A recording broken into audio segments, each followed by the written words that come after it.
decía, de que nosotros decimos que el mayor mandamiento es amar a Dios y a la gente. Pero a Dios, y la Biblia nos dice que el amor, se refleja, se demuestra con acciones, no con algo que yo siento, si yo puedo decir que yo amo a Dios. Nosotros solamente podemos amar a Dios cuando estamos amando a la gente. Porque el verdadero amor para amar a los demás viene de ese amor de Dios. Entonces esta comunidad es algo importantísimo. Después estuvimos viendo cómo ese verdadero refugio, ese lugar de refugio al que nosotros venimos, solamente puede ser encontrado en Cristo. Solamente es Él que nos puede dar refugio. Y si nosotros somos una comunidad que tenemos a Cristo en el centro, cuando la gente venga y llegue a nosotros, puede sentir ese refugio. Nosotros podemos reflejar eso. Nosotros podemos mostrarle a la gente el amor de Dios. Pero también estuvimos hablando de que en esto del refugio, en esto de que a veces llegamos destrozados, está bien no estar bien, pero no está bien quedarse así. Dios nos ama demasiado para venir y decir, mira, estás hecho bolsa, estás lleno de pecado, está todo mal en tu vida, vení, yo te amo, yo soy tu refugio. Y te quedás así. Eso sería terrible de parte de Dios si eso fuera su plan para nosotros. De simplemente, pasarnos la mano por el lomo y decir, mira, sí es cierto que tu vida está hecha bolsa porque estás sufriendo las consecuencias de tus pecados, vos no te estás arrepintiendo, te seguís lastimando a vos mismo y a los demás, pero vení que está todo bien, que no pasa nada. Él es nuestro lugar de refugio, pero Él nos quiere transformar, nos quiere cambiar, nos quiere santificar, y eso es por tu y por mi propio bien. Y cuando nosotros vamos atravesando ese proceso, el domingo pasado hablamos de cuán importante es descubrir y encontrar nuestro propósito, que eso ya lo vimos ahí en la siguiente, en la visión, qué es lo que queremos ver que pase con una iglesia que tiene esta misión. Queremos ver personas transformadas por el Evangelio. Vamos a leerlo todos juntos, no le estoy queriendo que se aprendan nada de memoria. ¿Qué queremos ver? Personas transformadas por el Evangelio que al ser más como Jesús descubren su propósito y llevan su reino a todas partes glorificando a Dios. Amén. Y eso fue lo que hablamos el domingo pasado, de que el descubrir nuestro propósito es importantísimo para poder sentirnos llenos, para poder saber que estamos viviendo una vida que vale la pena, para poder estar viendo que estamos siendo transformados y que nuestra vida también importa en lo que es el gran plan de Dios. Y ese descubrir nuestro propósito está grandemente ligado con cómo nuestra vida glorifica a Dios.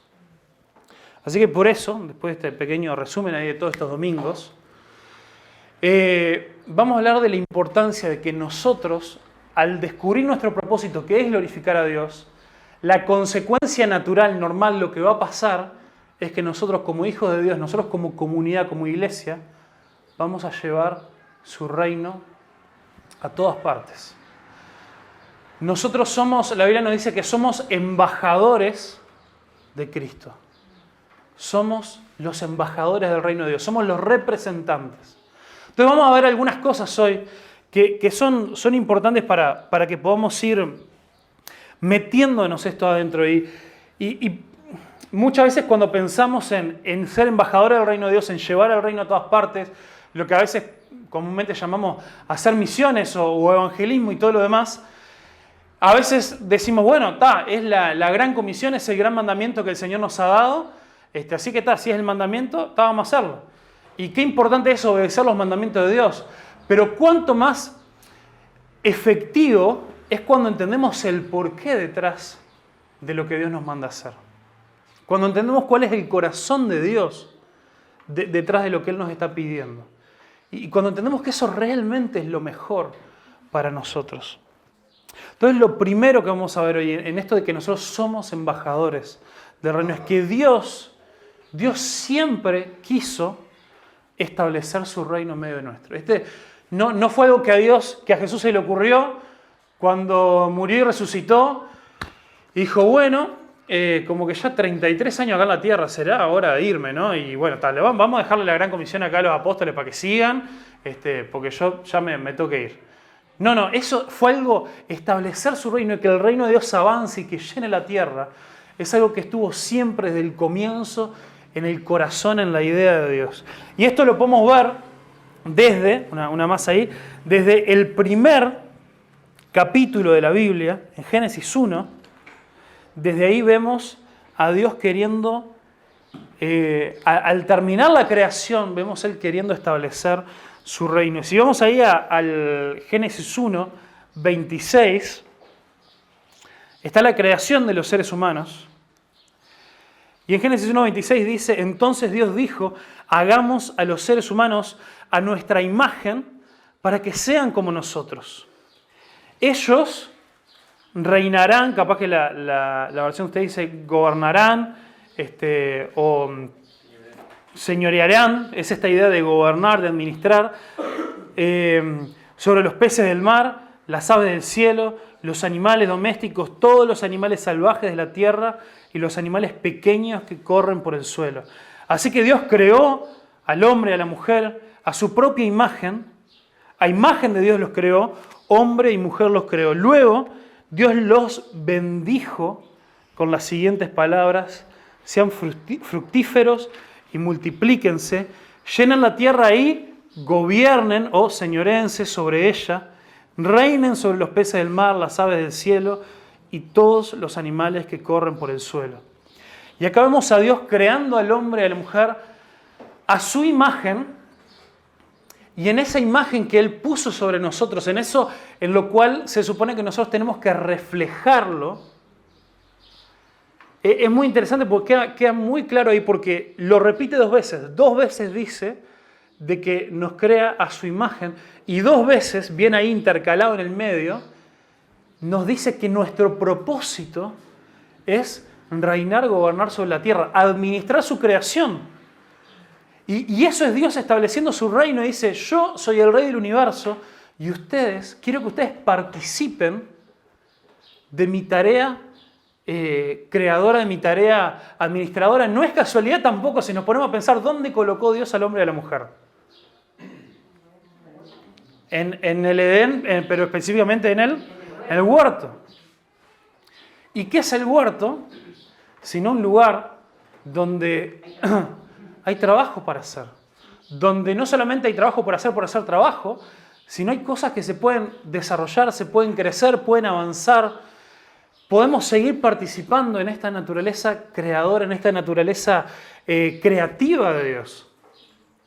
Y esa era la intención de Dios desde el comienzo.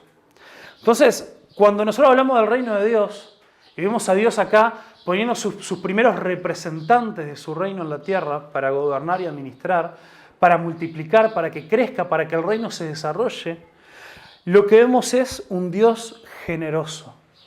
Un Dios generoso.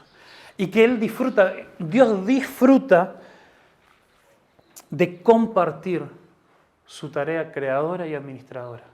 A Dios le da placer, le da gozo que vos y yo cumplamos con nuestro propósito y hagamos. Por eso hablábamos también en esto de que glorificar a Dios, cuando hablábamos de descubrir nuestro propósito, glorificando a Dios, hablamos que eso se da en todas las áreas de nuestra vida. En todo lo que nosotros hacemos, si lo hacemos para la gloria de Dios, lo estamos honrando, estamos siendo representantes de Él, de su reino.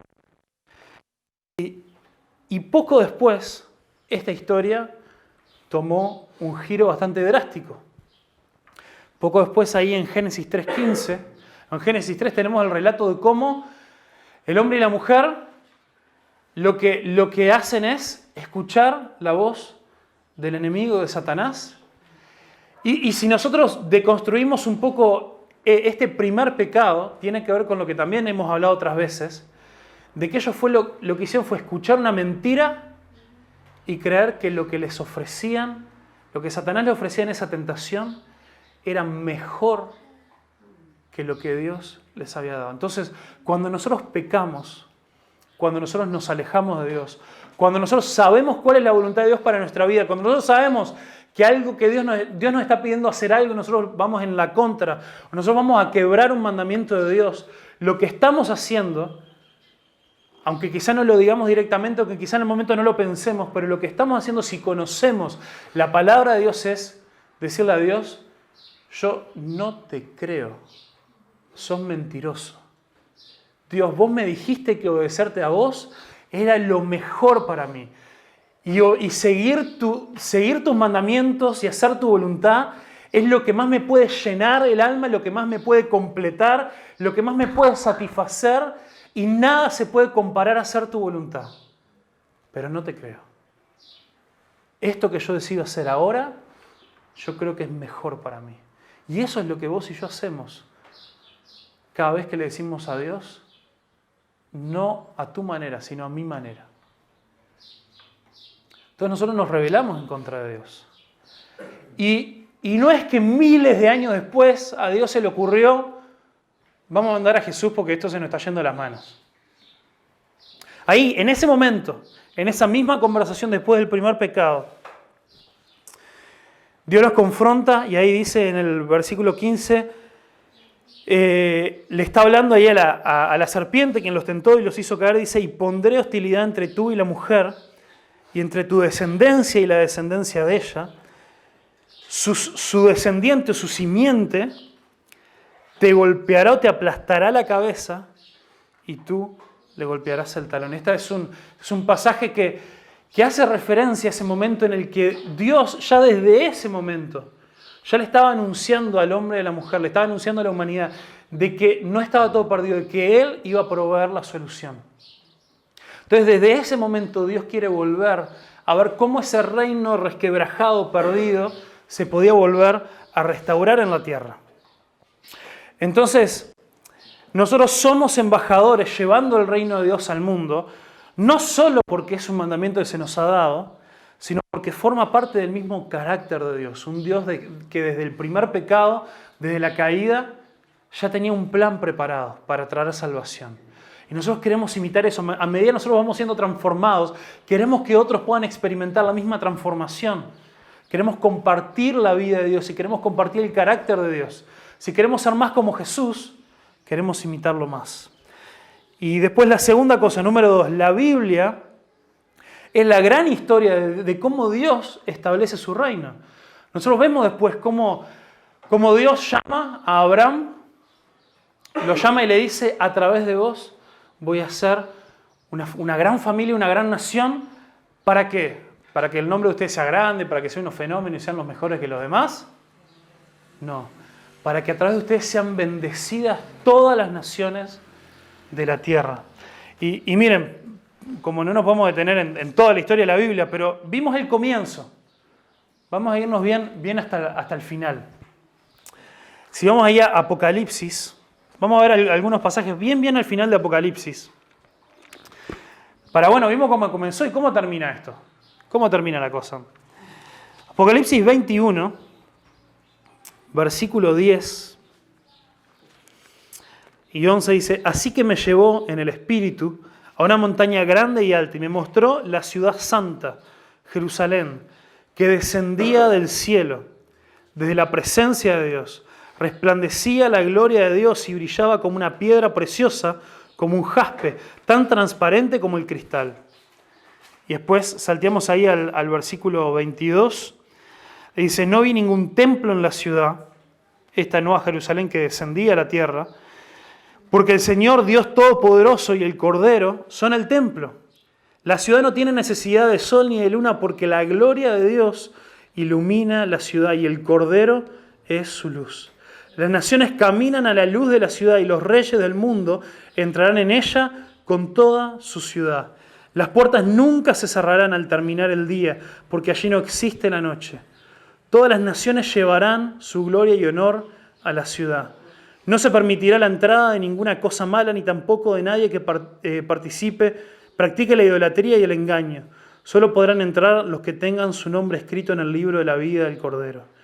Luego el ángel me mostró un río con agua de vida.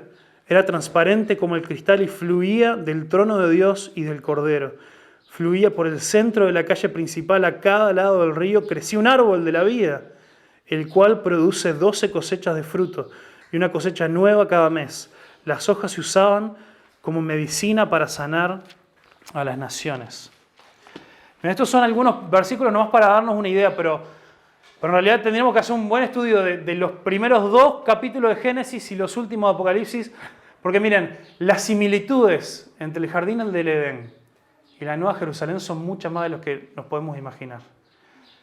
Y claro, ahora ya con un jardín no alcanza. Si vamos a tener gente de toda lengua, tribu y nación que forman parte del reino de Dios, ahora es esta gran ciudad que viene.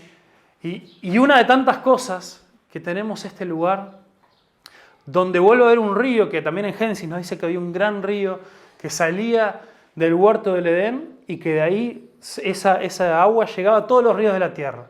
Y es la misma imagen que tenemos acá, una gran montaña en la Nueva Jerusalén del cual sale este río. Y en el medio de ese río, ¿qué estaba? Nuevamente el árbol de la vida. Ese árbol que también había estado en Génesis 1 y que ahora dice que el fruto de ese árbol era para traer sanidad a los pueblos. Era para restaurar todo el sufrimiento, todo el destrozo que generó el pecado en nuestra vida, que generó el pecado a lo largo de la historia de la humanidad. Dios está trabajando, quiere traer la historia a restaurar el reino de Dios. Y vos y yo somos, esto es lo tremendo, no estoy hablando de algo completamente desconectado, no estoy diciendo, bueno, acá está la historia de la Biblia por un lado y nosotros por el otro y nosotros la miramos. Vos y yo somos parte, estamos insertados en la historia de Dios, en la historia del reino de Dios. Y Dios quiere que seamos parte. ¿Qué mayor propósito podría llegar a haber en nosotros? ¿Qué mayor satisfacción, qué mayor forma de cumplir lo que Dios quiere para vos y para mí? Que poder decir que nosotros no vivimos para nuestra propia historia, para construir nuestro reino, nuestra vida, nuestra satisfacción personal, que aparte hemos aprendido que no nos va a llevar a nada, solamente a decepción. Y qué impresionante, qué tremendo poder decir que ahora vos y yo somos parte de la historia de Dios, de lo que Dios quiere hacer. Vos y yo podemos ser parte de Dios, edificando y construyendo su reino, y Dios llevando su reino a todas las naciones. Y podemos ver cómo Dios quiere restaurar su reino en la tierra para que volvamos también. Hay muchos pasajes, pero hay uno acá en 2 de Timoteo, capítulo 2, versículo 11, donde dice... no, perdón, a ver. No, 2 de Timoteo, capítulo 2, versículo 11 y 12. No, ahí va. La siguiente declaración es digna de confianza. Sí, si morimos con Él, también viviremos con Él. Si soportamos privaciones, reinaremos con Él. Si lo negamos, Él nos negará. Entonces acá, Pablo también, este es uno de tantos pasajes donde nos habla de que los que formamos parte del reino de Dios también volveremos a reinar juntamente con Él, como fue su idea desde el comienzo en Génesis. Entonces, número 3, la tercera cosa que es súper importante, que tiene que ver con esto, con entender de que Dios es el que hace la obra, Dios es quien construye su iglesia, quien extiende su reino, pero, hay un gran pero, número 3, desde el comienzo Dios trabaja usando gente, utilizando personas. Casi que los desafío a ver si encontramos en la Biblia Dios, si nos salteamos la creación, Dios haciendo algo donde es clarísimo que Dios quiere hacer tal cosa y que lo hace solo. Hay un par de ocasiones, pero el 99.9999% de las veces, por impresionante que sea el milagro, la obra, lo tremendo que Dios quiere hacer, Dios siempre envía a alguien a hacerlo. Entonces, por esto que hablamos hoy, está en el mismo carácter de Dios querer compartir con nosotros su tarea, hacernos parte de lo que Él quiere hacer en el mundo. Y esto lo vemos con esto que le decía de que Dios eligió a la familia de Abraham, no para ellos mismos, sino para que ellos llevaran las bendiciones a toda la tierra. Y un salmo que siempre me impacta mucho, que creo que refleja un poco la intención que Dios tenía para todo Israel y que Israel no lo cumplió. Es el Salmo 67. Y mire, pensemos en esto que le dije recién de Abraham. Yo le dije a Abraham, yo te elegí, te saqué de la tierra de Ur, donde vos eras un adorador de ídolos, no hay nada particular ni especial en vos. Te elegí para hacer de vos una gran familia y que a través tuyo te voy a bendecir para que todas las naciones de la tierra sean bendecidas. Y escuchemos lo que dice el Salmo 67. Que Dios tenga misericordia y nos bendiga. Que su rostro nos sonría con favor. Que se conozcan tus caminos en toda la tierra. Y tu poder salvador entre los pueblos por todas partes. Que las naciones te alaben, oh Dios. Sí, que todas las naciones te alaben. Que el mundo entero cante de alegría porque tú gobiernas a las naciones con justicia y guías a los pueblos del mundo. Que las naciones te alaben, oh Dios, sí, que todas las naciones te alaben.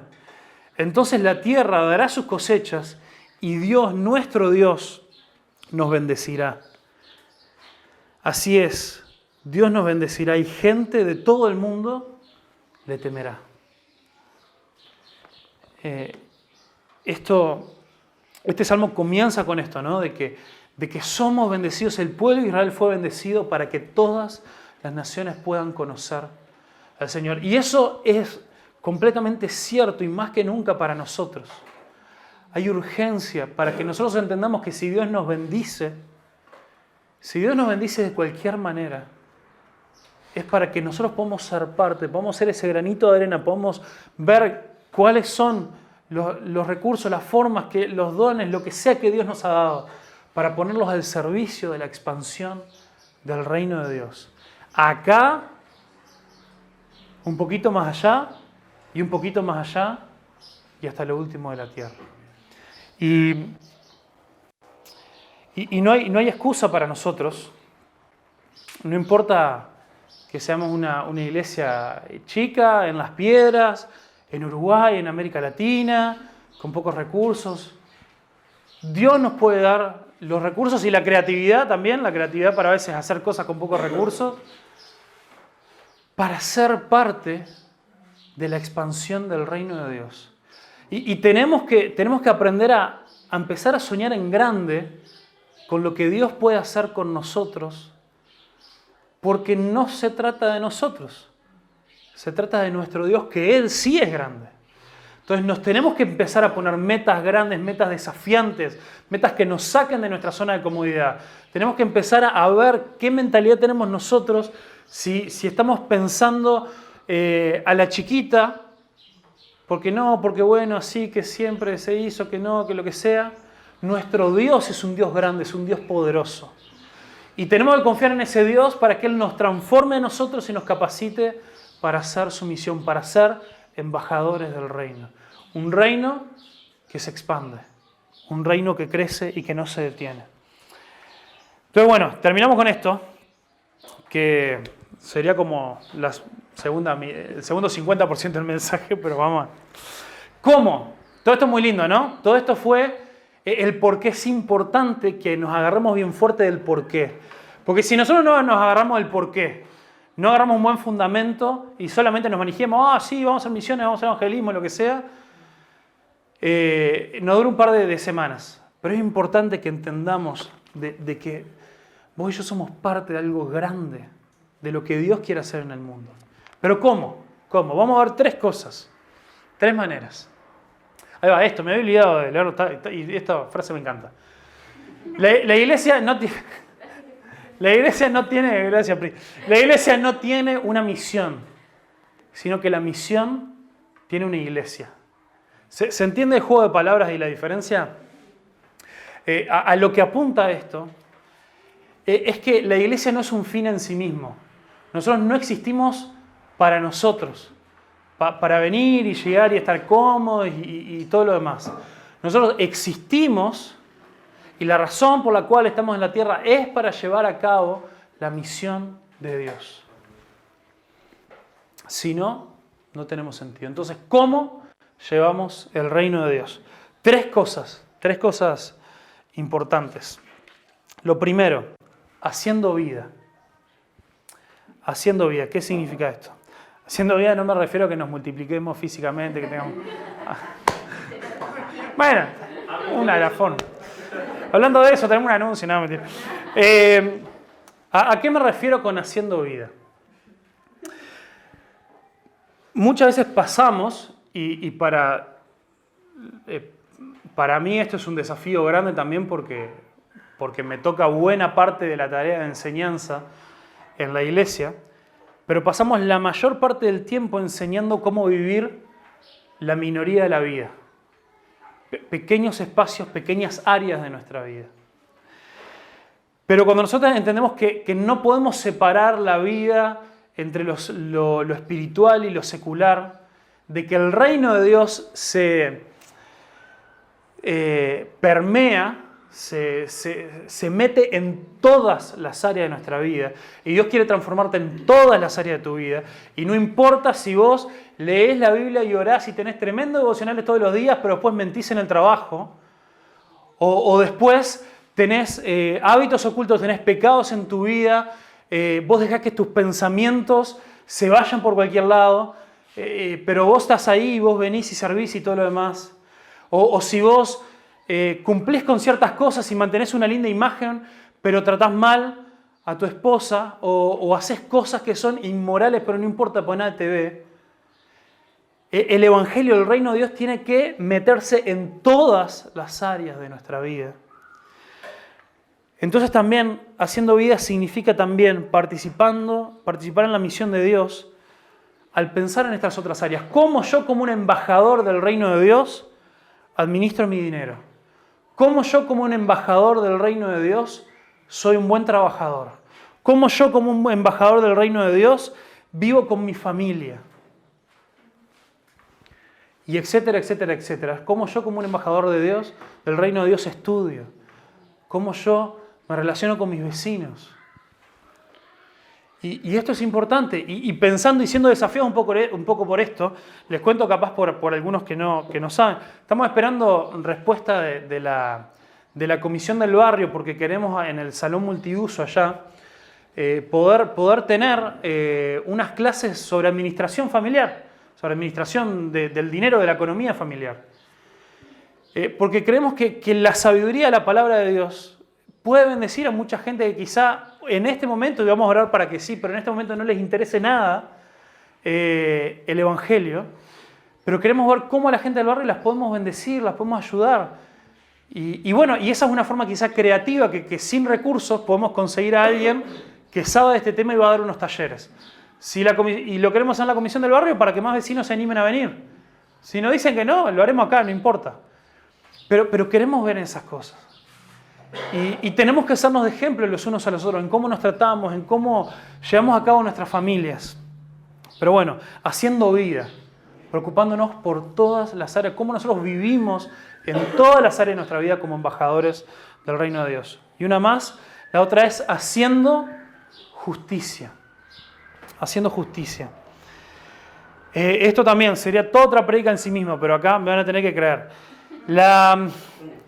La justicia, nosotros solemos asociar justicia con, o Dios como un Dios de justicia, como un Dios que pum, viene el que se portó mal, el que peca, pum, viene y lo castiga, ¿no? Ese es el Dios de justicia.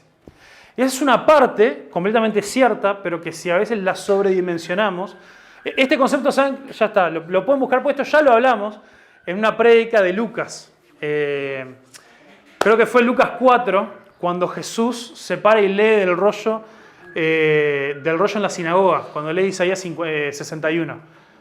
Así que no me tienen que creer, pueden ir y volver a escuchar la prédica, sé que no se acuerdan nada. Entonces vemos que la justicia de Dios en el Antiguo Testamento principalmente se trata de Dios interviniendo en el auxilio, en la ayuda de gente que ha sido pisoteada por otro, de gente que ha sido vulnerada. Y le aparece mucho esta frase de Dios haciéndole justicia a alguien. Y por eso uno de los pecados más grandes que Dios le reclama al pueblo de Israel, incluso uno de los grandes titulares de los pecados por los cuales Israel fue llevado en exilio, es por cómo Israel descuidó a los pobres, al huérfano y a las viudas. Entonces Entonces es importante que aunque muchas veces nosotros nos consideremos a nosotros mismos, que somos nosotros los necesitados, somos nosotros los que estamos sin trabajo, los que estamos sin recursos, los que no llegamos a fin de mes, pero igual tenemos que ser parte de la respuesta de Dios para hacer justicia, para amar al otro, para, como dice en Miqueas 6:8, te ha declarado lo que pide el Señor y lo que es bueno de ti. Hacer justicia, amar la misericordia y ser humilde ante tu Dios. Y lo último, y esto es importantísimo, haciendo discípulos. ¿Cómo llevamos el reino de Dios hasta lo último de la tierra? De acá a todas partes, ¿cómo somos embajadores de su reino? Haciendo discípulos. Y aunque todos decimos, sí, porque vamos arriba y que yo lo sabía que era eso lo que faltaba porque no habíamos hablado de hacer discípulos, muchas veces en la práctica, lo que nosotros pensamos que se trata de llevar al reino de Dios es evangelizar. Y evangelizar yo le diría que es como el menos del 10%. Porque si nosotros le explicamos a una persona y una persona incluso llega a la convicción de que sí, de que es pecador y que necesita a Dios, y decimos, qué bueno, qué lindo, ¿eh? Tenemos a alguien que llevó una tarjetita, alguien que marcó ahí de que sí, que se convirtió, que hizo una oración, y lo dejamos ahí. Estamos casi que colaborando en esa parábola que decía Jesús, que son semillas que caen entre las rocas, entre los espinos. Y lo que Jesús nos dijo, ese gran mandamiento fue, vayan a todo el mundo y hagan discípulos en las naciones. ¿Y qué significa esto de hacer discípulos? Enseñándole todas las cosas. Por eso, haciendo vida, enseñándole todas las cosas de la vida. Cómo se ve a una persona que es parte del reino de Dios, cómo vive en este mundo. Haciendo todas esas cosas. Y miren, esto que lo vi hace un tiempo y ayer lo estuve buscando un buen rato y no lo encontraba. Una más. Hace un tiempo estaba estudiando sobre este tema y me encontré con alguien que explicaba, ¿no? ¿Cómo se da un discipulado completo, integral, un discipulado bueno? ¿Cómo sabemos que una persona está creciendo y una persona está siendo conformada a la imagen de Cristo? El discipulado se da cuando podemos unir estas tres áreas en nuestro crecimiento. Cuando nosotros podemos crecer en el conocimiento de Dios y de nosotros mismos, cuando vamos creciendo en el conocimiento de la palabra de Dios, de lo que Dios dice de nosotros, de lo que Dios dice de Él, vamos teniendo un conocimiento sano de Dios y correcto, y profundizamos en las Escrituras. Y tenemos una base sólida y sabemos exactamente cómo es el carácter de Dios y vamos profundizando en nuestra relación personal con Él.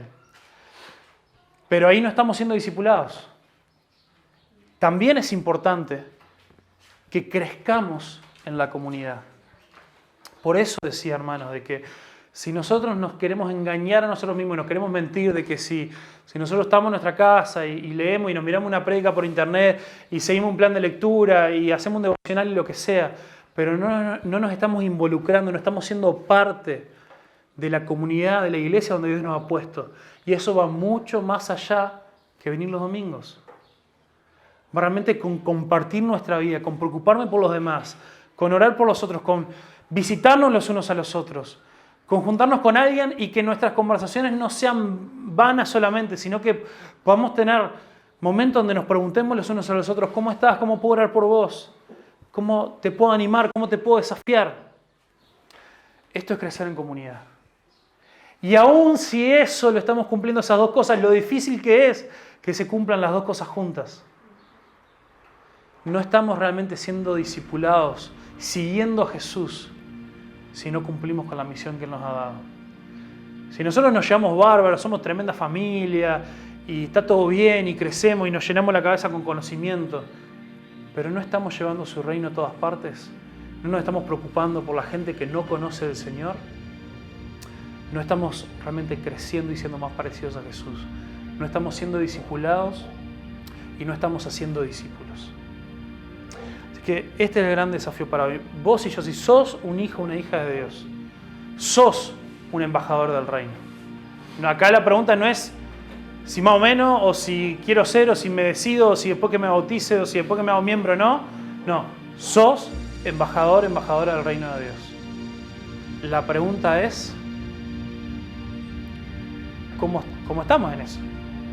¿Cómo estamos en este diagrama? ¿En qué cosa nos estamos concentrando más? Nos gusta más la parte de la comunidad, pero ya cuando se trata de aprender de Dios y de profundizar o de ayudar a otros, no me interesa nada. O nos encanta la misión, nos encanta servir y ir y ayudar a otros, pero pasar tiempo con mis propios hermanos y todo, no. Lo mío es ser un alma libre que va por ahí y ayuda al mundo. Entonces, que el Dios nos ayude a identificar nuestra vida, en qué área estamos flaqueando, cuál hemos abandonado y dónde tenemos que renovar nuestro compromiso para poder cumplir con la misión de Dios.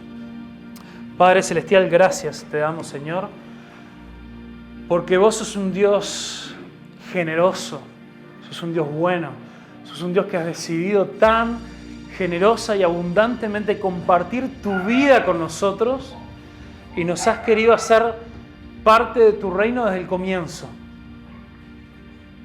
Gracias, Jesús, porque no hay nadie como tú.